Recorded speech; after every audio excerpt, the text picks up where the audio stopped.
the Wise Coffee Chat Show on WRMN 1410. Super excited to be here this morning with Marcel. And I'm excited to showcase Marcel because he right now is not only a Illinois Media School graduate, he also does martial arts. Right? He is working towards, and I might say this incorrectly. I want to say stuntman, but maybe I'm wrong. Correct me. What is a stretch, but I'm definitely doing a lot of martial arts and training and getting better at martial arts. But ultimately, I hope to get my leg in the door. My foot in the door in terms of maybe fight choreography, stuntman. Just jobs and relating to that. That's awesome. That's what you're working on. So for those that are listening, you're listening to WRMN 1410. You can learn more about WRMN 1410 at WRMN1410.com.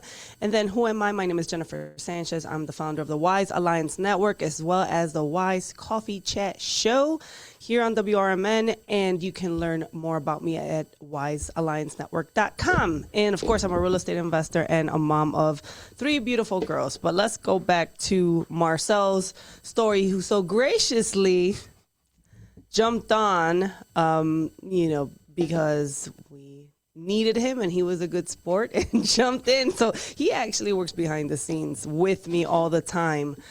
So we are definitely excited to learn more about Marcel. So Marcel, tell us a little bit about your journey in martial arts. How did that even start? Well, I've been doing martial arts for about 23 years now. So You do the math. I started when I was 16. I literally begged my dad to do martial arts because, being kids and all, in my day, we started looking at Power Rangers, and I was always I was into Marvel. Wait, time out. You brought up Power Rangers. Okay. Yeah. We're about the same age, so I can see that. Uh-huh. Yeah, Power Rangers, even, looking back, that was the first original Power Rangers show, and aspiring kids who love to do martial arts or just going outside, playing outside. Honestly, I feel like a lot of kids don't play outside these days, but back then, we're always playing outside and, playing like we're Power Rangers. So that was my go-to aspiring show that got me started with martial arts. Very nice. Very nice. Very corny, though, but yeah. No, that's not corny at all. I think that's the way that you kind of led into. So who was your favorite character on Power Rangers? Well, the Green Ranger who turned into the White Ranger or whatever, but, there were a lot of different aspects of each character that I particularly liked, and the whole team aspect of the whole Power Ranger show. Nice. So you said the whole teamwork? There was not a specific character that you... I said the Green Ranger. Green Ranger. But there was still a lot of different things that... The Green Ranger was Tommy? Yeah. Okay, I was like, I do remember Power Rangers back then. I did think he was honestly the best with martial arts and, his martial arts techniques. But again, there was the Pink Ranger who did gymnastics. And then, of course, in high school, I did a little gymnastics as well. And I'm still trying to get back into that with all the stunt coordinating and all that. So I'm trying to get back into the core aspect of maybe being a stunt coordinator or a fight choreographer, putting all of that into it. Okay. So martial arts, what specifically in martial arts do you focus in on? There's a lot of martial arts, right? Yeah, it's a wide range. I started off with Taekwondo. Let's start there. I started off in high school for Taekwondo. I did a little bit of Hapkido in that. Then when I got into the military, then I started with MCMAP when I'm Navy, but MCMAP with Marine Corps Martial Arts, and it's the Marine Corps Martial Arts Program, MCMAP for short. They allow Navy personnel to do MCMAP with them. So I got my tan belt with that. MCMAP is considering jiu-jitsu. Then I got into Kukso Wan, which is a Korean style of martial arts as well. It started off with Taekwondo in relation. It has its whole Kukso Wan association. Then I got into that. Then when I got out of the military and went back to New Orleans, I was looking for Wing Chun Kung Fu. I got into that. Then when I got to Chicago, I've been sticking with that ever since. Okay, so I have no idea what each one focuses on. It's many styles of martial arts. There is. So interesting enough, like I've never really been, I mean, I've always admired people that are in the military. I've always admired fighters, right? I always thought like that's cool, right? I think there's a level of discipline. I know that a couple years ago, I had a friend who kept encouraging me to get into jiu-jitsu. Like, you need to get into jiu-jitsu. It's rape prevention for women. Like, just kept emphasizing this for me. And I was like, oh, I'll just do boxing. Like, let me keep it simple. Let me just get into some boxing. Not that I want to sit there and fight with people, but like, I'll learn at least that before I even dabble into other areas, right? Yeah, I mean, you can definitely do other styles of martial arts in general, but you know, it's good to focus on one. Yeah. And then get better at that, and then branch out and do other styles. Exactly. So I was just like, so then listening to you, it's like I'm doing this, I've done that, you know, and I'm just like, oh my gosh, that's exciting. So I would assume that you could take care of yourself if you actually fought in the street. Yeah. Well, yeah, you're in the military, so duh. I mean, you know, even with those credentials, it's still a matter of practicing and making sure that you know, stick with your level of discipline and practice, and practicing daily and stretching and all that, and you know, staying in shape. Those are good factors to stick with. Wow, that's pretty cool. So I love that you're doing that. So now you also are starting this new business, right? So tell us a little bit about that. Well, it's called Marcel Mind in Motion, and it's definitely going to focus a lot on mental health, martial arts, fitness, fight choreography. I'm hoping to start a podcast as well, but I definitely want to get into the nitty gritty of, you know, just making sure to check in on others, check in on their mental health, their fitness, trying to get, you know, people more into martial arts in general, because that's what I've always been interested in. So I wanted to kind of branch out and get people interested, have an audience that caters to that specifics of getting into that style of, you know, interest. Okay, so you want people to get into martial arts, and that's pretty cool. And why is that? I don't know. For me, I just feel like it's definitely, you know, helped me attain a level of discipline. And I should say, like, you know, looking at other people, it's just I have this keen sense of checking out people's personalities, knowing how to engage with people. I feel like it's given me a level of confidence in how to approach people, how to approach life, or how to approach, you know, anything involving my interests. So I just want people to attain that level of confidence as well.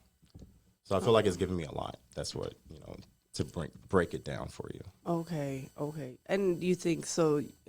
Fighting, martial arts gives people confidence. Yeah, confidence, discipline, the ability to approach things in life in a better perspective, if you will.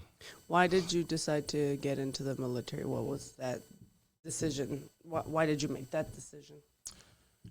Actually, it was something where I just could not get into school. I was planning to go to Embry-Riddle Aeronautical University, and now looking back, I realized that maybe if I did go to that school, I wouldn't have gotten anything out of it, because it wasn't really my interest. I just thought it was. So imagine wasting your parents' money in terms of going to a particular school, and it's not really your interest.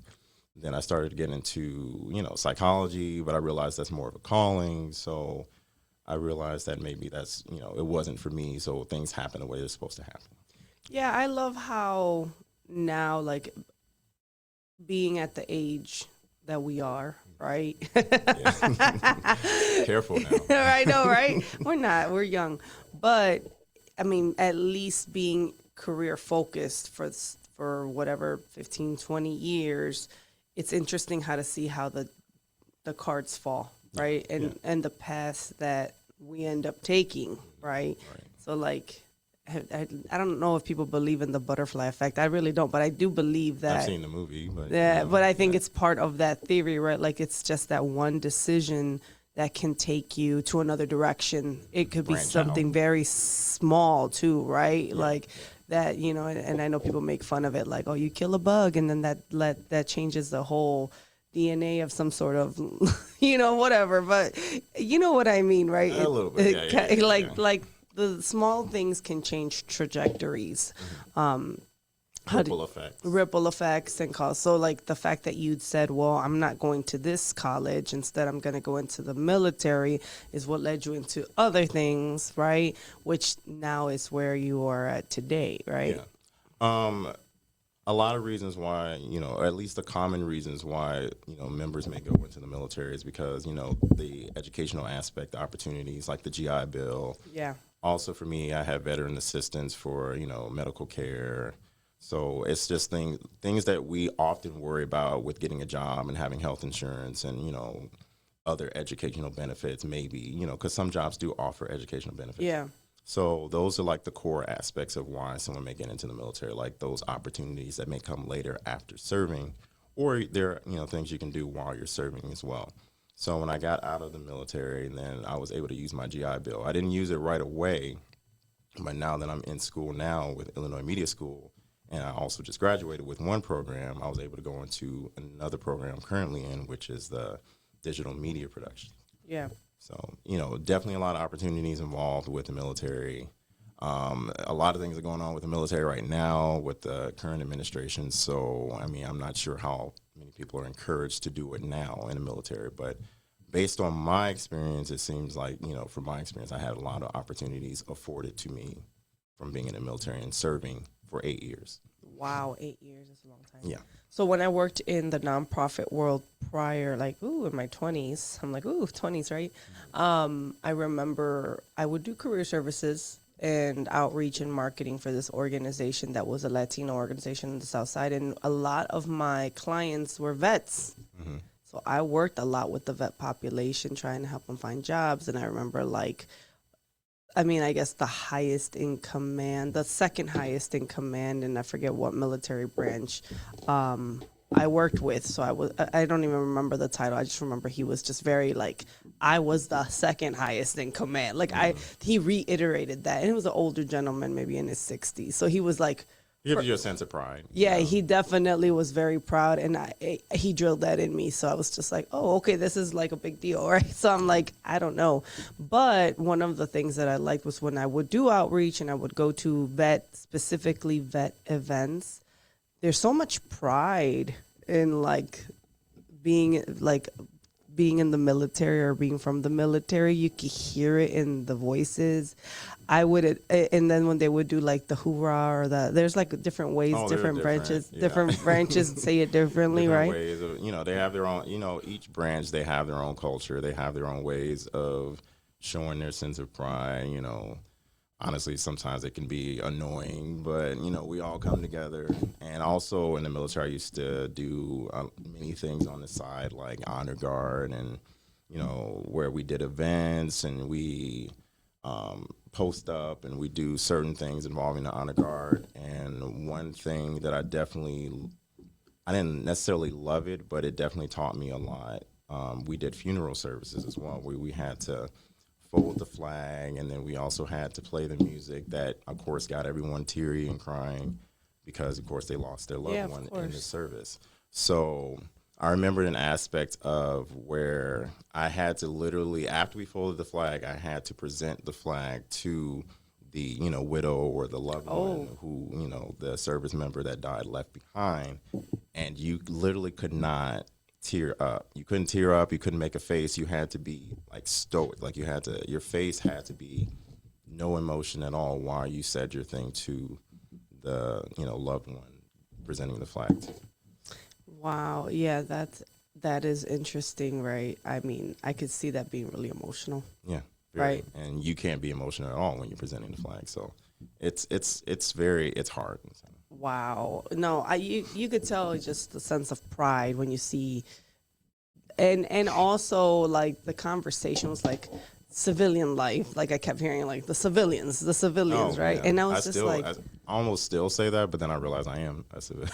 I was just what is, so I always admired it. And I thought to myself, if I didn't choose this path, I probably would have became a cop or went into the military. I actually did think about doing that. After, considering getting out, I was considering getting into law enforcement Yeah, I could see that, right? I would assume a lot of military go into law enforcement afterwards. I also thought, like, why not? Maybe I should get it, at some point. But then I was like, no, I don't think that's the path for me. I think you could do it. I mean, I could. Yeah. I totally could see myself doing it, but I just didn't make that decision, right? But a lot of my friends actually became cops because I worked for the Chicago Park District as a lifeguard, right? So they had a little bit of hazing and military type things that they would do, right? So I just remember, like, it was just very, like, I knew how to fold the flag. I knew how to do stuff like that. And I just remember, like, a lot of them either became, like, EMTs, they became firemen, or cops. That's usually the route that all my coworkers went to. We were all in college, but a lot of them took that route. So I was like, should have gone that route, but it didn't happen for me. Yeah, I was in D.C. at the time. So when I was getting out of the military, I was actually considering doing, working for the Metropolitan Police Department. I was also even considering maybe going for Capitol Police. And who knows what would have happened if I actually would have done that, considering what happened on January 6th. Some people talk about it, some don't, but, Yeah, for sure. Well, definitely we won't. But so what are the plans that you have now, right? What is it that in the trajectory? What are you trying to do now? Well, I'm in the middle of building, finalizing my website. Again, my branding name is going to be Marcel Mind in Motion. Again, it caters to mental health, fitness, martial arts, definitely getting into those core aspects. I feel like it's a essential part of life and being healthy and staying with, sticking with your principles and your interests, your hobbies. Working on that website. I hope to start a podcast to attribute to the website as well. Why did you come up with that name? First of all, I was just thinking of ways to, how I can identify both myself and my experiences along with mental health, martial arts, and fitness. How it all attributes to me, but I want to branch out and, reach out to other people in general. Okay. And mindset is a big deal, I would presume, for you personally. Oh, yeah. And tell me a little bit about that. Well, I do consider, both in my personal life and in my job. Like, currently I'm a flight attendant, so there are a lot of things that I do for myself. Like, I assess what I'm about to say before it comes out of my mouth. Like, I have to do that, especially being in customer service for so long. Now that I think about it, I've been in customer service for decades, and that's including being in the military. So it's like you can't say what you really want to say, but of course you have to say it in a way that's professional and, just being in a professional mindset. For sure. Well, I think mindset is really important. I mean, I'm a big believer in mindset, and I'm a big believer in developing personal, professional, spiritually. And also when you realize that, hey, maybe there's a reason why I haven't excelled in this area. Maybe I need to look into this and see what's going on. What are the limitations? What are my barriers? What blocks am I dealing with? Maybe there's some mindset issues there that because sometimes you don't know where you're limited until You try it. you try it, or someone will expose it. Or sometimes I even said this in one of my videos in my Facebook. It's like, sometimes people, even being surrounded around certain people, it will challenge you to increase or better your mindset. You're like, wait, they think like this, they talk like this. How can I change my language? How can I change my lingo? Right. And Even then, I'm trying to, develop a better vocabulary in terms of, especially getting on air and speaking to an audience. And, you definitely want to be the better version of yourself you can be. So. Oh, absolutely. You have to, right? And I think it also goes with your brand, your personal brand. Yeah. I mean, there's some people that go on air and they're really sports focused, right? Or there's people that will go on air and they're very culture focused, right? Very business oriented. So it just really depends on where is it that you want to go with your branding. I think I love business conversations. This is my thing, right? I love deep conversations in general. Oh, yes. Same. Yeah, like if I could talk and we have a deep conversation, and I will go for hours. Honestly, if you let me. I cherish those moments. Like, you're having deep methodical, Yes. philosophical, whatever kind of conversations you come up with. And it doesn't matter what age or, what age you are. If you can have that conversation with anybody, Yeah. that you have that kind of bond. Exactly. And I think me and you're very similar in that we like we like those deep conversations, right? Because me and you sometimes can go at it with conversation just and then your interest too, whatever your interest is, right? We're Aquariuses. Yeah, exactly. So I get that. I was like, okay, we like to talk, and I remember years ago I went to this conference and I learned that my conversation style. I don't know if you've ever. This was based off their workshop. You could be someone that likes to fly the plane. That was Okay. the way that they positioned it. It was like there's two different type of conversation styles, right?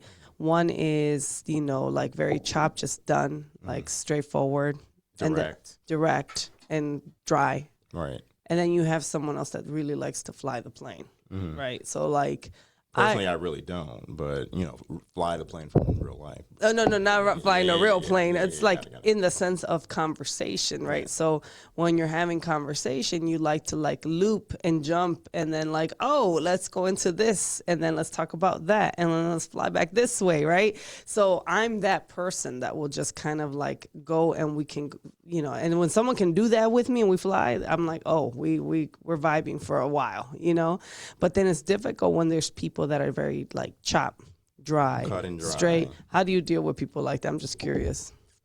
I feel like I can deal with all different styles of personalities, thank goodness. And I just feel like that comes from my experience of being in customer service for so long and being in the military where you're dealing with different cultures, different backgrounds, different religions. You're that experience comes along with that. And, even then with my current job as a flight attendant, you're dealing with all different types of personalities. You're not going to be working with the same people every single trip. You're working with a different captain. You're working with a different first officer. You're working with another flight attendant. So it's all the same, in terms of personalities, you're dealing with constant, different personalities every single trip. And that's not even, talking about passengers. Like you're dealing with passengers from all walks of life coming on aircrafts, going to their destinations. Yeah. So, Yeah. yeah, I'd say it's a lot of practice involved and There experience is. and dealing with different types of personalities. Yeah. Oh, and I think dealing with different personalities is a skill, Yeah. right? Like And not, it takes practice. it takes a lot of practice and being open-minded, Yes. right? Because I think if you're closed-minded, you can't really conversate with different type of people with different lifestyles, Exactly. right? And you got to be empathetic. You have to have empathy. There has to be empathy, right? And similar to you, I've dealt with a lot of different people, different personalities, different egos, different capacity of emotional awareness, and you're kind of like, oh, that's how you engage. That's how you operate. Like now I have to like interpersonal skills. People don't realize how critical those skills are. And I think people need to develop them more. So what's interpersonal skills? You know what interpersonal skills are? Define, just in case. For me, I always consider that as like you will relate with a person. So let's say you're talking to someone that's like in the neighborhood. So you will change your lingo to match their lingo, right? So pretty much putting yourself in someone else's shoes, per se. To make them feel kind of comfortable. Yeah. So like I wouldn't talk to my director a certain way. I'm going to talk her lingo, the way she like mirror her body language, mirror her gestures, because I'm making her comfortable conversating with me, just like I'll do it with all the students here or you, or like kind of figure out, okay, well, how does this person like to engage? Because you can't be yourself all the time with every single person. That's unrealistic. Same thing with work and your personal life. You Yeah. can't act a certain way at work, and you can't act, just like you act away in your personal life. Of course, it's hard. So those are the interpersonal skills. Like, and anyone in customer service probably has those skills. Make someone feel comfortable. You're trying to make a sale, so like, or you're trying to get them to do something. So you're gonna kind of match them so that they can feel they can trust you and be comfortable with you. So that's what I mean by the interpersonal skills, and you develop those by being around so many people all the time. Yeah, exactly. Yeah. So people are interesting. Yeah, it's always good to people watch, whether you're at the airport or whether you're at a restaurant in front of a window. So it's always good to just have those kind of conversations with someone that you can have those conversations with, just people watching in general. Yeah. I love going to places by myself and just meeting someone new. I'm that person. You're that person? I am. I guess I'm still getting there. Like, you know, for people that tell me like they go to the movies by themselves I love or that. whatever, I don't know. Like I've done it once, but that's only because like everyone else that I wanted to go with, they said last minute they couldn't go, and I was just like, you know what? I'm going to go see this movie. Yeah. I'm going to go see this movie whether no one wants to come or not. Yeah. And I still had a good time. Oh no, sometimes you have to learn how to enjoy your own company. And I've been big on like, let me go to this concert by myself. Let me go to this restaurant by myself. I love going to restaurants by myself. I love being social. So I guess like so many years of trying to get out of my shell, and now that I'm doing that, it's like I want to be around people. You like so being that's around why, people. That's why I'm like more social, and I have to be around people in general. Which makes sense, but I like being alone because I get to meet someone new. So like I remember for one of my birthdays I went to a concert, and it wasn't like a huge concert like loud like that type of concert. It was more of like a, I don't want to say candlelight concert, but it was more like a neighborhood. I don't know, like a neighborhood. Was it like at a bar? It or was like like a cultural center, and they had like a nice lineup of different Artists. artists, and it was just very intimate. But there was still a lot of people there, and you got to sit down. And I shared a table with a couple of people, and I made friends. Like I made friends there. I was just like, oh, cool. Between every break, I just started talking to the person next to me. There was another young lady, and it was just like, oh, this is why I enjoy, because I get to meet. To me, it's more about networking. Like, okay, what do you do? How can we connect, right? But that's just me, You're good at it. Yeah. And so mindset, tell me what's the name again? Mindset Motion? Marcel Mind in Motion. Marcel Mind and Motion. M3 for short. M3. If that catches on. And why the motion part? Because of the health Fitness, and wellness? martial arts. Yeah. Yeah. So are you planning on teaching martial arts as well? Or is it more, what is the teaching component to this? I mean, I didn't plan on it. If that does happen in life, then great. But I still feel like I'm learning a lot, and I have a lot of mentors involved that are still teaching me a lot in general. For instance, like Chuck Kennedy, he is my Wing Chun instructor. He's been doing it for 30 years or so, and then under that is Christian Villacris. He is also another instructor. He's actually a doctor, and he has his own medical practice as well, and we're learning Wing Chun as well from him. So I definitely feel like I'm not in that instructor role. And, plus I have a lot of things on my plate where they're involving work, travel, as well as building this brand. So I feel like in order to, pour into someone else, you have to be, more available. So also, I think the best teachers are the best students. Yeah, I can agree with that. I think like teaching, and someone said this the other day to me, you want to be a good teacher. Like anytime I've ever taught anything, I need to really learn that subject myself to be able to teach it. Yeah. So like if I don't even know that, like, okay, let me become the student of this. And in teaching, I grasped the concept better. Yeah. So like, okay, let me teach about this theory or this Marlove's law or whatever that is, right? Where it's like, I remember I wanted to do a whole mini workshop on it. And I was like, I don't know too much about this. So let me study all this as much as possible and put a PowerPoint presentation together on it so I can regurgitate this information for the people that I was doing the workshop for. And then now it's like, oh, I get it, right? So that, if I remember correctly, that's basically like most people never leave. Like there's like a pyramid and everyone is in different levels. So everyone in the bottom, most people are always at the bottom, which is just the survival level, right? Where it's like people are just trying to live, eat, breathe, sleep, survive. It's more of survival.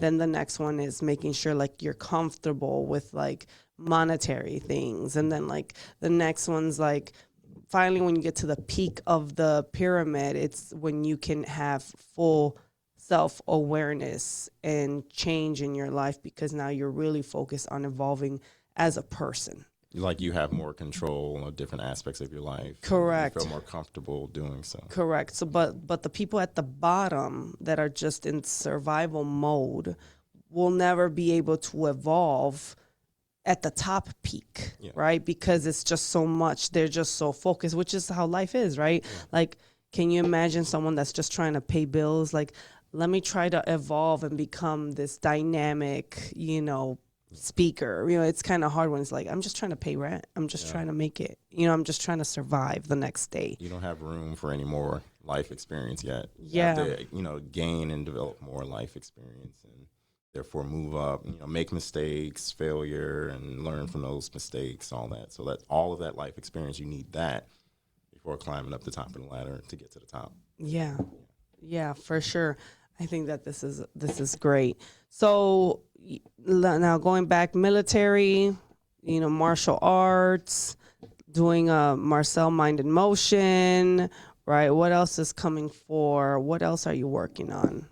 Well, being at Illinois Media School, I feel like the sky is the limit. There are so many different opportunities always afforded to us, and especially under your guidance, especially you being a career services representative. So I feel like there's a lot of things involved, like internships that involve any kind of interest that comes to the school and looking for interns. There's just so many different things. I'm trying to get better at, doing Adobe Pro and DaVinci and, all the different programs that help you create your vision. Again, like the core thing that I want to definitely work on is a lot involving fight choreography. I always get this feeling when I'm watching like a Marvel movie or a fight, anything involving like martial arts in general. I always get this feeling and I want to reenact it. So now that I have the means and the programs to do it, especially special effects, I definitely want to get into that, make it more my niche. So definitely want to get more into my creative sense and putting it out to my audience. Yeah, I like that. And what do you mean by fight choreography? Just in general, like, a fight scene in general, breaking it down. A lot of people don't think about it unless you're doing martial arts or whatever. You're going to want to know how you're doing that. How do you break this down? How do you do these moves? How do they get it in front of the camera and do it in a way where you're actually not hitting each other? So Nice. So what we're going to do real quick is we're going to take a short break. But when we come back, we're going to be talking more with Marcel and the things that he is working on. So make sure you guys stay tuned. Don't touch that dial. In audio.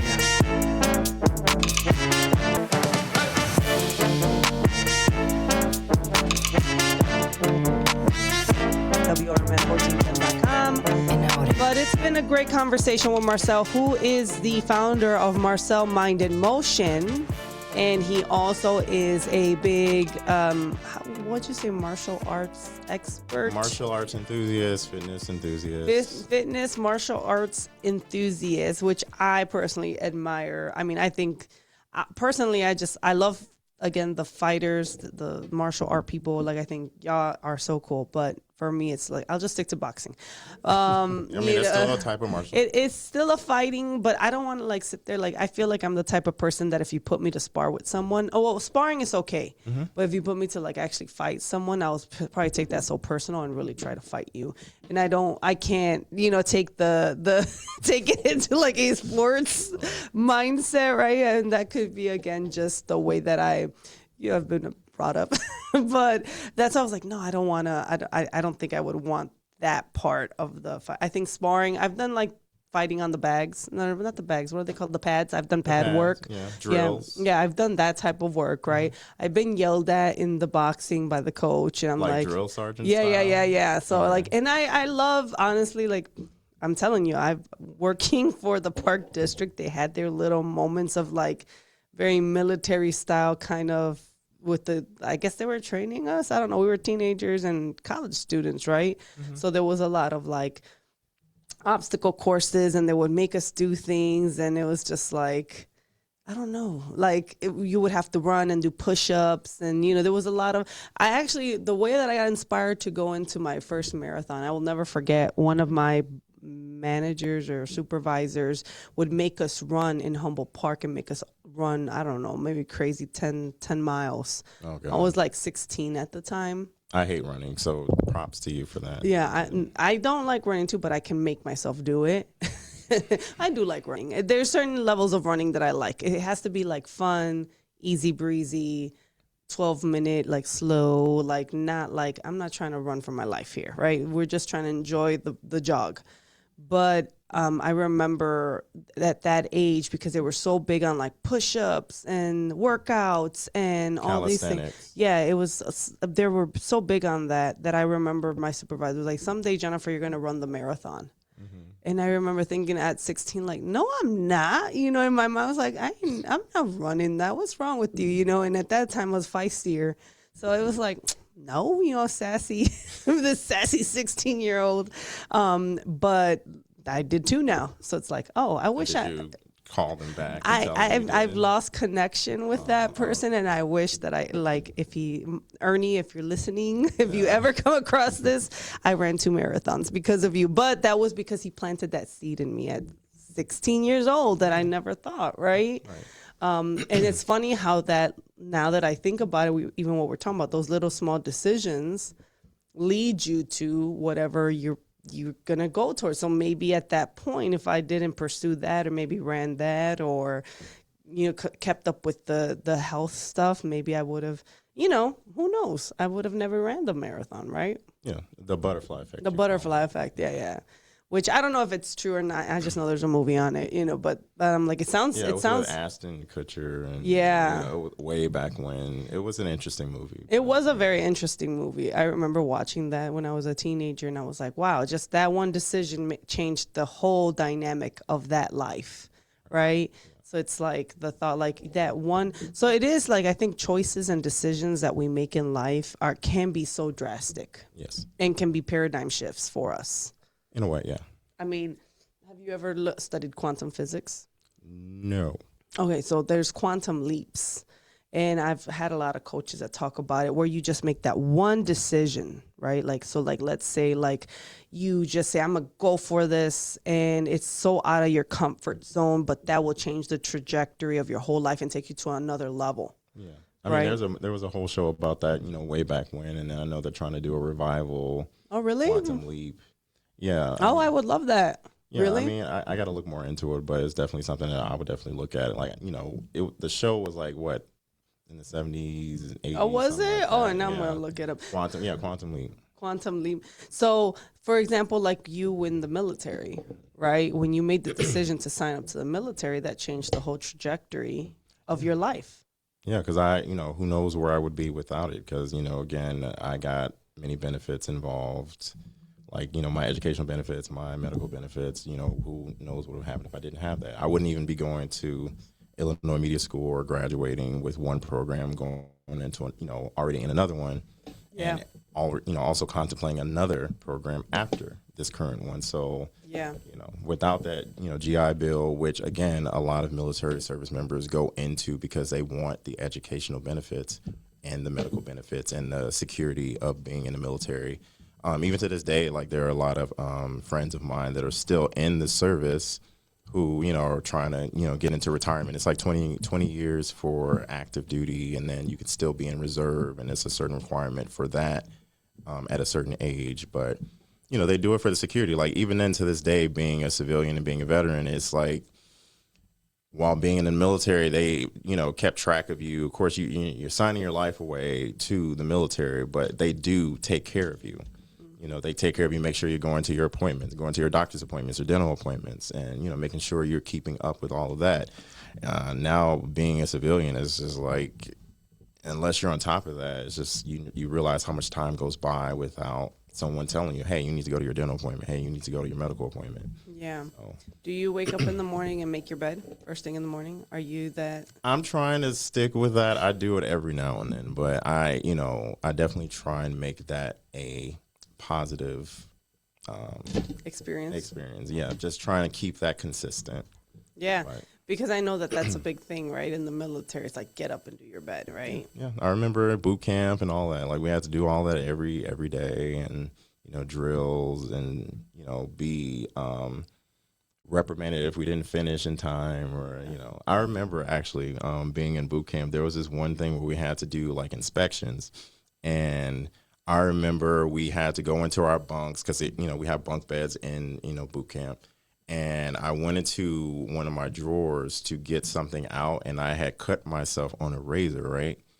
So then we had to get in line, and they were doing inspection. I didn't finish something in time. I think we had to like fold something. We had to fold things a certain way. It was just like a lot of mental drills involved into these inspections. So anyway, I cut myself on one of my razors in my drawer, and I was just like, well, I got to get this done. Like, I don't care if I'm bleeding right now. Yeah. So then I finished, and we're sitting in line. They call time, and I'm sitting there at attention, and they said that I didn't finish something, and I'm like, great. I'm feeling terrible. I'm feeling bad because, it's already bad enough you're in boot camp, and, you're feeling bad you didn't get something done. How are they grading you for this? So anyway, like literally drops of blood are falling on the floor.